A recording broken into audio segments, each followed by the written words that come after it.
So Ja Morant over the weekend, Shams Charania drops the news that he was suspended for conduct detrimental to the team. That's because in a loss on Friday, he quit.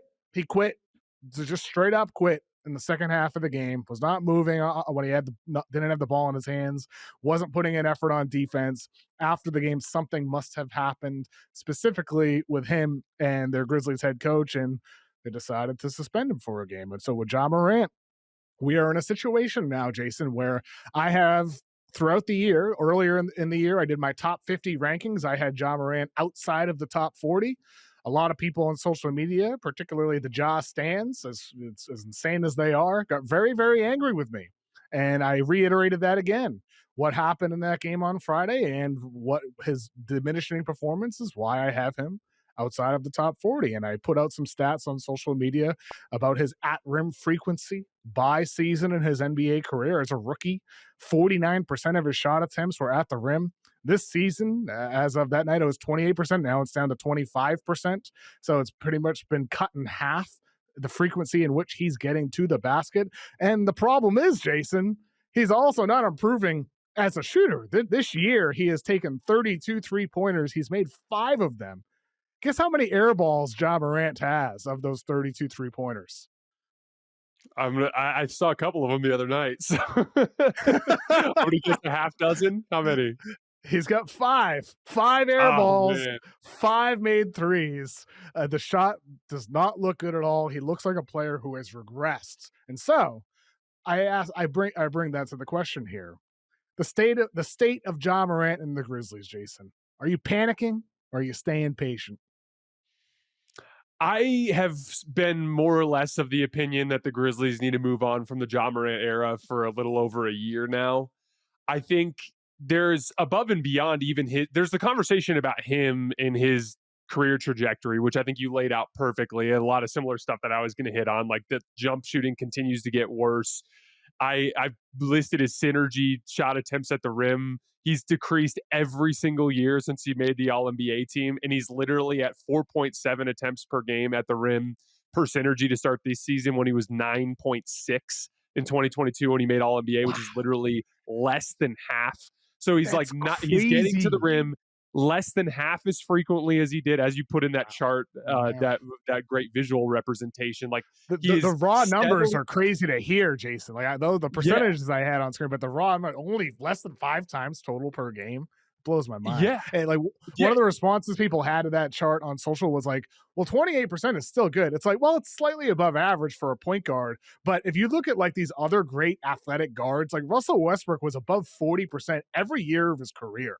It never went down when he was just in his mid 20s. It stayed Mhm. up. And so that's where it's like, this is concerning with Joff. The shot's not going to improve, but he's also not getting to the rim as much. He talked last year about not dunking anymore. Like, that's scary. It's really scary when you project him forward. Exactly. And like I don't think it's quite as bad as the numbers show in the sense that he's also clearly not being as aggressive to start the season to the rim. So like do I think he's the same guy who got to the rim 10 times a game back in 2022? Obviously not. He's clearly declining, but it's also being exacerbated by his attitude and total level of engagement. And so when you put that in conjunction with the poor jump shooting, and then also like the last part of it too is like this roster. Like if I asked you in a vacuum, like okay, we have this guy in Ja Morant. He's got this transcendently great foundational gift. It's the thing that has had me so excited about Ja forever and why it's hard to give up on him, which is he's incredibly good at getting to the rim and he's a very good short range shot maker. Like when he pops up off the ground, kind of like the Suns game winner. When he pops up off the ground in that 5 to 8 foot range and he shoots that little push shot, he hits it at an extremely high rate. As a matter of fact, I think he's 12 for 17 on floaters this season. He's great at that shot and he's great at getting to the rim theoretically, right? Obviously not in practice to start this year. And so I also think he's a great passer. I think he's a much better passer than people give him credit for. So like if you asked me what kind of roster he should be on, I would tell you he needs to be on a team that can space the floor. And this Memphis Grizzlies team has been the worst jump shooting team in the entire NBA to start the season. Even if you take out the Ja Morant pull-up jump shots and you focus more on catch and shoots, they're still one of the worst teams in the league at converting catch and shoot jump shots. And so it's kind of, in addition to any in a vacuum concerns you have about Ja Morant, it's also a roster that is not suited for his strengths. Teams are going to pack the paint against Ja, just like the Lakers did. That is going to be the game plan, and that then accentuates his biggest weakness, which is he has never improved as a jump shooter. And then the last thing I'll say about it is this: if you're the Grizzlies, has this guy at any point shown any attempt to accept personal responsibility for what's going on or any self-awareness to what's going on around him? And that's the hard part, when there's absolutely no positive trajectory in him as a basketball player, in fact a negative trajectory, and there's also a lack of self-awareness and accepting personal responsibility. It's just like, to me, the giant red flag of all red flags to say that this is not the right situation for him to be in. And it gets confusing because, like, I start to think, I go like, okay, well, what kind of team makes sense for Ja? And I think about teams like, it'd be fun if like Boston made a move for a guy like Ja because they can No, surround him with not a shooting. But it's like, chance. why would Boston want him? Why would Boston Mhm. want him with everything that's gone on with him and his personality over the last couple of years? And so it's just a sad story because, like, again, I really do think he had a superstar foundational trait: the ability to get to the rim basically against anybody, and the ability to make short range shots and play make out of those situations. And it's just been an incredible underachievement to this point. It's a shame because that series he had against the Warriors where he was just absolutely unstoppable. Those highs were unbelievable. He was one of the funnest players in the entire NBA to watch, and he was also dominant. And ever since then, we just have not seen that version of John. To your point about the personality aspect, that's what made the quotes after the game just so alarming. I mean, like, he's asked about what happened in the second half, like, ask the coaching staff. Ask the coaching staff. You're the guy who quit on the freaking team.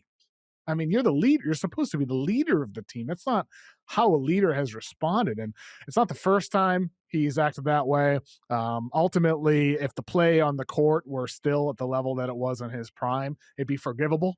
You just say, well, that's just part of Ja, but it's not. And so that's where you look at the Grizzlies. Like, I'm slamming the panic button here with Memphis. I'm panicked because, like, this window very well could be shut. I think it is shut. They may not realize it yet, but I do think it is shut with the Ja Morant hopes of, leading the Grizzlies to a championship. Not going to happen, especially given his decline. Not happening when your power forward, Jaren Jackson, rebounds like a little guard. Like, there's just some fundamental issues with this team, Jason, that I think they're ultimately better off looking in the mirror and saying, okay, can we find a team that is going to overwhelm us for Jaren Jackson? That's going to make an acceptable offer for Ja Morant.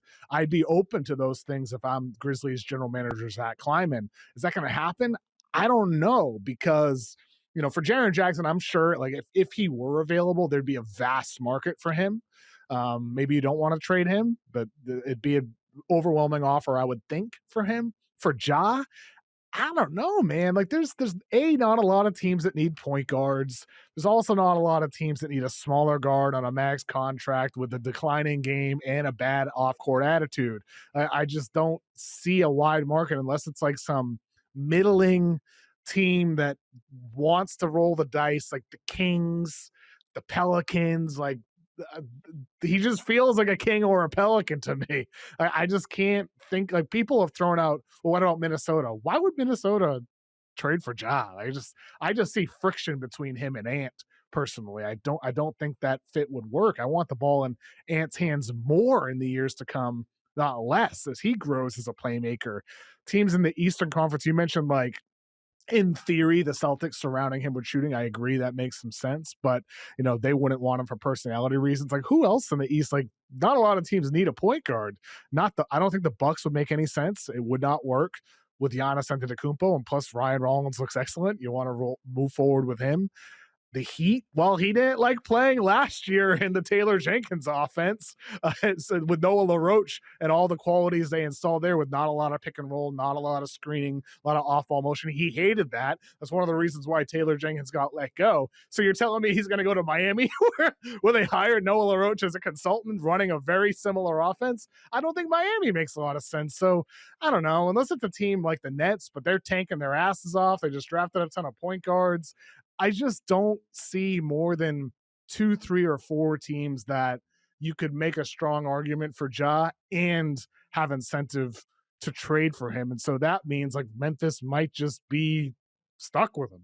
And you got to try to make it work. So I'm not going all the way of blow it up because I think that that option might not even be there with Ja Morant. And that's the real panic that I have, that what if there's nobody that makes sense as an out here for us and we're just stuck in the middle?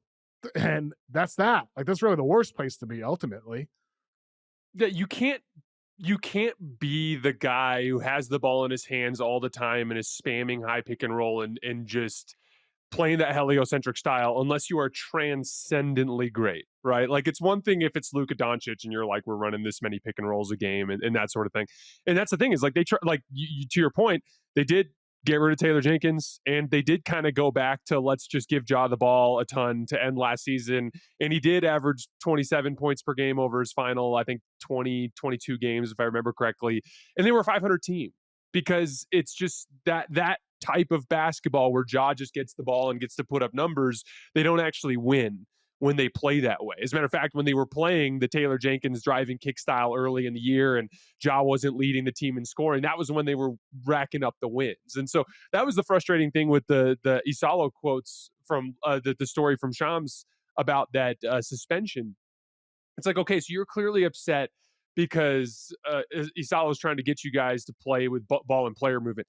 Every smart coach in the entire NBA is trying to find ways to weaponize your talents in a way that cultivates the success of five-man units. And everyone's chasing these things more in transition, more ball and player movement, better spacing, all these like getting the ball at the floor quickly so you can get into multiple actions in the same possession. That's literally why Miami's doing all the stuff they're doing. They're looking at what Indiana did and like in how you can win basketball games by playing super fast and by playing as a team and driving and kicking and all these kinds of things. And it's like you're upset that this guy as a competitor, as your coach, is trying to cultivate this for you as well, but it doesn't fit your perfect view of Ja Morant dancing with the basketball every single possession down the floor and doing his own thing. And it's pouting. It lacks self-awareness. It's just been really sad because again, like I am such a big believer in his foundational skill. Yeah, well, I mean, ultimately, it's unfortunate to see that foundation crumbling, and I hope by the end of the year, Ja Morant looks like a top 15, 20 player again. But I got my doubts.